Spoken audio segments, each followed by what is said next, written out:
मुझे 3 बार 3 अलग अलग नौकरियों से निकाल दिया गया। पहली जॉब में 8 महीने, दूसरी जॉब में 11 महीने और तीसरी जॉब में 6 महीने में। और रीजन क्या था? You are technically competent but you are not operating at the level we need. और फाइनली मुझे मेरी 4th जॉब में जाके पता चला कि उन मैनेजर्स का असली मतलब क्या था। एंड टुडे मुझे कोई भी हायर नहीं कर सकता, मैं कोई इंटरव्यू नहीं देता, कंपनीज मेरे पास रीच आउट करती है मुझसे कंसल्ट करने के लिए। This one skill will make you irreplaceable in the AI era. किसी की औकात नहीं है कि तुमको नौकरी से निकाल दे। जो कॉलेजेस हैं वो डिजाइन ही इसी तरीके से किए गए हैं कि वो तुमको टेक्निकली गुड और कॉम्पिटेंट बना सकें। कॉलेज के प्रोफेसर्स ना तुमको वेल डिफाइंड प्रॉब्लम्स का सोल्यूशन निकालना सिखाते हैं। ये एप्लीकेशन तैयार करो, ये एप्लीकेशन का जो कोड है वो ऐसे लिखा जाता है। वेल ये मेरी कहानी नहीं है, मैंने एक आर्टिकल पढ़ा था। इस बंदे का तो आर्टिकल पढ़ के मेरा दिमाग खराब हो गया। ही सेड कि मेरे पास कंप्यूटर इंजीनियरिंग की डिग्री भी थी, एक्सपीरियंस भी था, इंटर्नशिप भी थी, सर्टिफिकेट्स भी थे, ट्रेनिंग भी थी, टूल्स भी आते थे। ऐसी कोई चीज नहीं है जो मैंने नहीं करी। उसके बावजूद भी मुझे 3 नौकरियों से निकाल दिया। ऐसा तुम्हारे साथ भी होगा कि तुम्हारे पास सब कुछ होगा, फिर भी you will not be able to become a man with a golden hat. इसकी मैनेजर ने इसको बुलाया और बोला कि हमारी जो एप्लीकेशन है ना उसमें 15% का रिटेंशन है लास्ट क्वार्टर में। पता करो कि यूजर्स क्यों छोड़ के भाग रहे हैं एप्लीकेशन। 3 हफ्ते लगाए, स्टैटिस्टिकल एनालिसिस किया, रिपोर्ट्स बनाई, पोर्टफोलियो तैयार किया, मार्केटिंग स्ट्रेटेजी तैयार करी, पीपीटीज बनाई 50 स्लाइड की, सब कुछ रेडी करके ये अपनी मैनेजर के पास गया और उसने बोला कि ये पूरा का पूरा मैंने रेडी कर दिया है। कहती कि हाँ ये सब तो ठीक है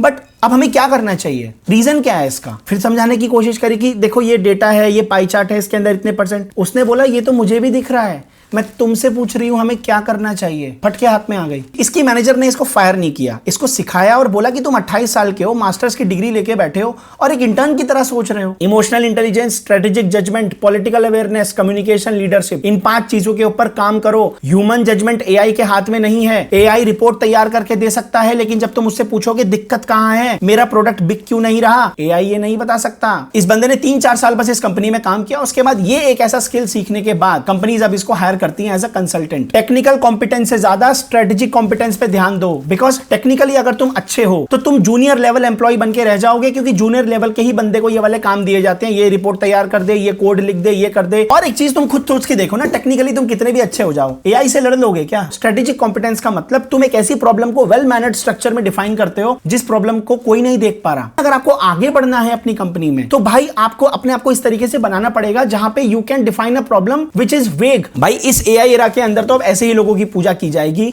जो स्ट्रेटेजिकली बहुत अच्छे हैं, स्ट्रेटेजी लगाना जानते हैं, दिमाग लगाना जानते हैं, कंपनी के प्रॉफिट को इंक्रीज करना जानते हैं। वो देखो कितनी मेहनत करके आया बेचारा और वो बोल रही है ये सब तो ठीक है, मुझे ये पता करें क्या। करें क्या का जवाब अगर तुम दे सकते हो अपने मैनेजर को और वो काम कर गया तो तुम भगवान हो उसके लिए। असली मुद्दा है समझदारी पैदा करो। अब अगर तुम जानना चाहते हो कि उसकी मैनेजर ने उसको ऐसा क्या सिखाया था, भाई हमें भी सीखना है, तो अगले पार्ट का वेट करो।